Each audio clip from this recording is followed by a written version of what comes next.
A district aloko katakui nyesipach kubu odu Ajore na edoli e battalion ediope korasi ikeke na patakanera kesoni kanyape Geoffrey Omolo LOC5 loko katakui nyesi abara ebe Ekoto Iyatakinai nyesi Ajore narai lala no bet kesi Aidar.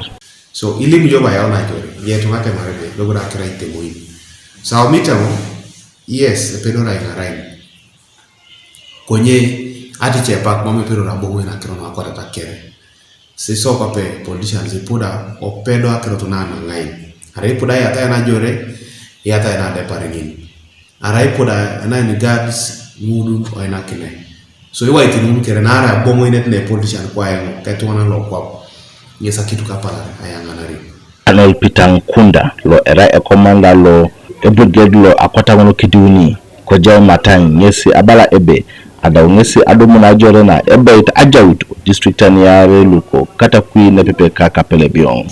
So far we've got a battalion which will cater for Katakui and Itaprebiong. They will work, they are reinforcing the forces that has been around.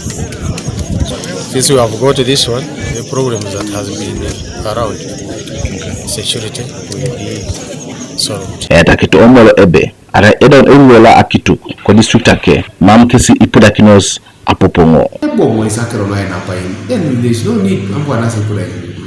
Konye ara mam akero na bongo ino. Mam ko sporote pala reta imo nya elipa kero na imuru. Na ara Ajore ijas kero operation sa ara Uganda kere. Chepa ko moi. Pero rikara moja ina pa in. Apa rasha dis. Ogune jie kwa mena Uganda ga ngita kwa pi. Chipa ko lo meji akwa chie. Neko to Uganda ngara no le mare take care. So edolo mo bonen doors actually. Nisi pa ikana say lipitebe. Ikoto so permanent solution to this. So arera Ajore apa ikine permanently job. Mamu ni so maona nisi boda ya onesa pado mena sekeche kan ina kitu. The issue of Arab boys would be welcome, but at the moment we have enough force which we think can curtail this problem of incursion of the Jom into these neighboring districts. So we think the issue of Arab boys is a last resort, but at the moment we still have our own capabilities that can solve this insecurity problem. So therefore they should stay informed that at the moment their services are not yet wanted. They can stay in their villages and try our option. Nuka TV East, France Zochen, ko district akalo Katakui.